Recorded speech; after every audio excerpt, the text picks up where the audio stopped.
Well, so many positive things in the game, Andy, but how disappointing to talk about you surrendering another 2-goal lead. Yeah, they're desperately disappointing, Derek.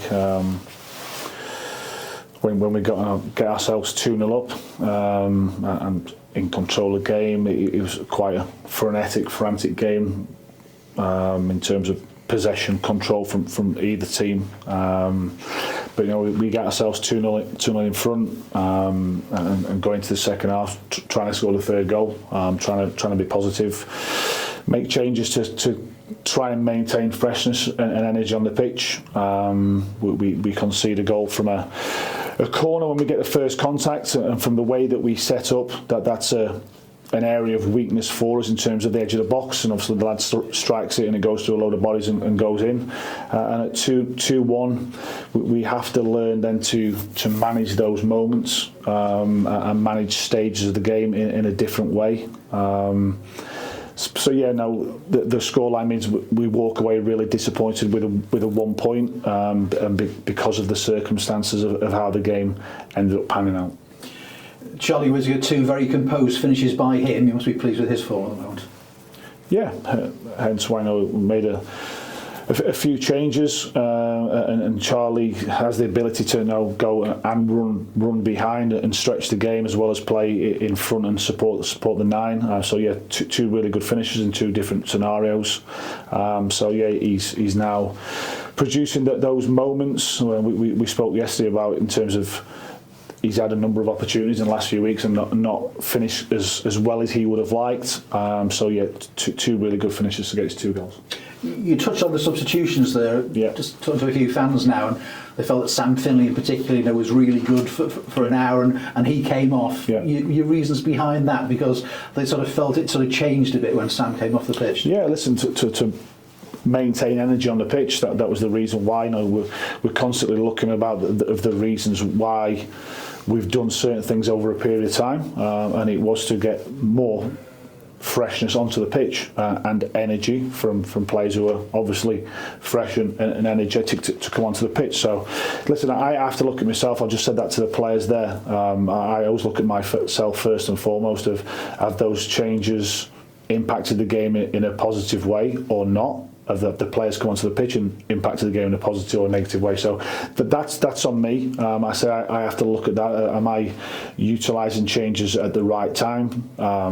Say for the reasons I explained, that's why I did it today. But say I have to look at myself first and foremost. Have I stopped the flow of the game for us? Were we in control of that first 15 minutes, 20 minutes of the second half? Were they looking dangerous? Were we good on the ball? But yes, I will go away from me and think, what have I done to impact that game? Before the game, I think a lot of people thought perhaps a point against a side with the quality and doing so well as MK Dons, but it changes, doesn't it, when you find yourself in a situation you should win the game? Yeah, of course. When you go 2-0 up and then it's 2-1 and they lose a player as well, it makes it doubly disappointing. To go into the game, it was a challenge because of where they are in the league and what they've done in the transfer market and what their ambitions are. But I don't think we're too far away. I think we're getting closer. It's certain stages and certain moments within the game that we just have to improve at. If we want to climb up the table from where we currently are and become a better team, we have to improve on that side of the game. So I don't think we are a million miles away from where we are now. We've lost 5 games, I think, in 17, and there'll be teams in the top 7 who've only done that as well. But we've drawn a lot of games. Hence why we are where we are in the league. So yeah, that's something that I have to keep looking for, and I have to keep trying to find the answers to that alongside the players, obviously, as well. But as you said, we walk away really disappointed because we've only won a point against the team who were 3rd in the table. We'll talk about the mental side of the game as well as the physical side as well. Being ahead so many times, if you like, and losing points from many positions. Is the mentality the key to all this rather than necessarily the physicality? I think so as well, yeah, of course, as well as the physicality, the mentality to not be impacted by conceding a goal and not think, oh no, we're on the back foot, we've been here before. It's about being in the moment in that next stage and doing the next action, what you need to do really well, and not thinking about what's happened previously. It's about staying in the moment and doing the right thing in the next action, whatever that is. But we have to do that collectively. That can't just be one person out of the 11 players on the pitch. There has to be a team thing as well, as I say, for us to go forward and for us to improve. A lot of shots going in from distance as well, and you talked about defending corners, and that's where you set up, and somebody might get there first. But do you need to engage better with players, perhaps when they're getting into the shooting positions? Well, I think because of the way we've set up from corners, Derek, and I think our record from defending corners has made us the third best in the team at defending corners. We've conceded from a second phase against Gillingham. I think there was 3 ricochets. We conceded from 2 first contacts against Bromley away, and Bromley are a brilliant set play team, and they've caused all kinds of teams problems. That's the area where we're susceptible. Today we tweaked one little position because of what 𝗦𝗢𝗙𝗏𝗏 had been doing and what we'd identified in the analysis. So we had 5 players who were zonal markers, and we had the blockers and the markers and the goalkeeper. So when you get the first contact on the ball from the corner and you get first contact, the area they've got free is on the edge of the box. Unfortunately for us, it goes straight down the lad's throat. He has a good touch and he puts it in the top corner. So I haven't looked at it back, Derek. I don't know if we could have got out to the ball any quicker. But certainly if you're the first person, your job is to then go and engage the ball and go and get hit with it, and wherever it hits you, don't worry about it. But that's the area we're susceptible to. So we tweaked the one position there because of what 𝗦𝗢𝗙𝗏𝗏𝗏 have been doing, and our record from defending set plays, from defending corners in particular, has been really good so far this season. Jayden Jovis in a very forward position today. I know he did that against Blackpool, was really effective. Have you decided yet what is his best position for you? Trying to utilise his strengths, Derek, and where we see them and where we need them. I think he's got some really good qualities in both positions he's played for us. He was slightly higher in terms of how and when we were pressing today and how we try to press. So he gives us good energy in there. He's technically good enough on the ball. We want to continue obviously to develop him whilst he's with us. Sounds like you had a long conversation with the players after the game there. I mean, Grimsby now on Thursday night, an unusual day of the week to play, but just how important is it now, to go there and build on certainly the first hour or so of the game when you were so good? Well, we've just won 2 and drawn 1 in 3 games here, and going into those 3 games, because of our previous record, if someone would have said before the 3 games you'd draw 2 and win 1, would have gone, yeah, that's really good progress. But it's because of the manner of how this game has just ended, and because probably the same thing happened in the second half last week. Then we managed to find a moment last week against Cheltenham. So, as I say, I don't think we're far away, Derek, and I'm not trying to cover that up. I think we are making progress. I think we can get better, obviously, and we need to get better, and we need to keep looking at the areas that we can get better at. I don't think we're far away, and to respond to the manner of the Swindon game, and I'm not talking about the loss of the last minute goal. I'm talking about the manner of the performance. I think we're making progress. It's my job now to drive that performance and drive that improvement alongside the players, and that's my responsibility. So I will look at myself first and foremost when I go on from this game tonight and think, did I make the right decisions? Could I have given different information to the players?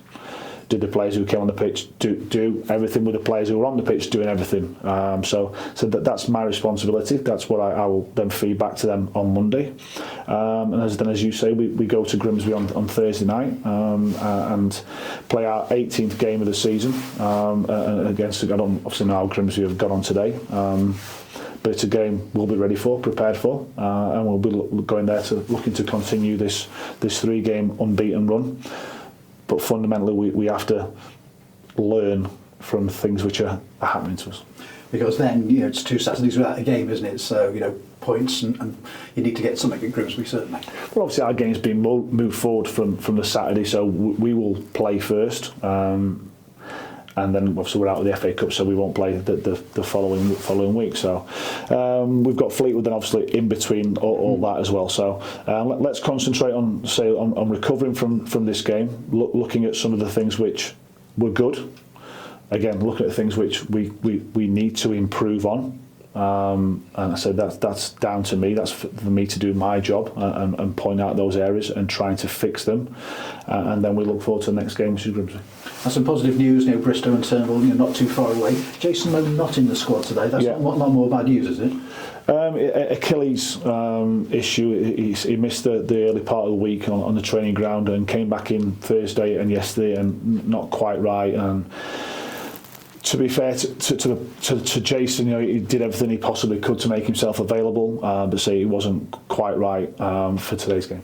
And Aaron McGowan came off. He was down on the floor just before he came off. Is that anything to worry about? The information was that it was a hamstring injury. Obviously, it's too soon to think about the seriousness of that. It's something obviously we didn't want and certainly didn't need in that position. Obviously, with the news regarding Lee being out now for a long period of time and obviously Jason missing today's game, so we'll see what we can do. We have to change it on the pitch, and Cam goes back to right centre back, and JJ comes to right wing back. So a little bit of disruption there, but we've got to accept whatever the injury is to Aaron and come up with the solutions for the next game. Thanks for your time as usual. Thank you very much. Yeah, just one if that's right. Obviously, you walked out to a standing ovation before kick-off. Now you're 2 wins, 1 draw in the last 3 games at home. How far do you think you are to making this place a fortress? Wins always help. They help the mentality, the belief, the confidence in the group and in the supporters. Everyone will go away from here today disappointed that we've only taken a point because we were 2-0 up and because of them scoring their second goal when they're down to 10 men. But as I just alluded to there, I think we are making progress. But because of where we find ourselves in the table, wins are really big. The 3 points are huge and they can make a big difference. So I say we will all go home disappointed today. Everyone associated with the club will go home disappointed. Myself, the staff, the players, the supporters. But then it's about the response in it. So we'll take the point. We'll look at the things that I should done better. I'm sure the players will do the same. And then we'll go to Grimsby on Thursday night and we'll try and go there to win. Brilliant. Cheers, Andy. Thank you.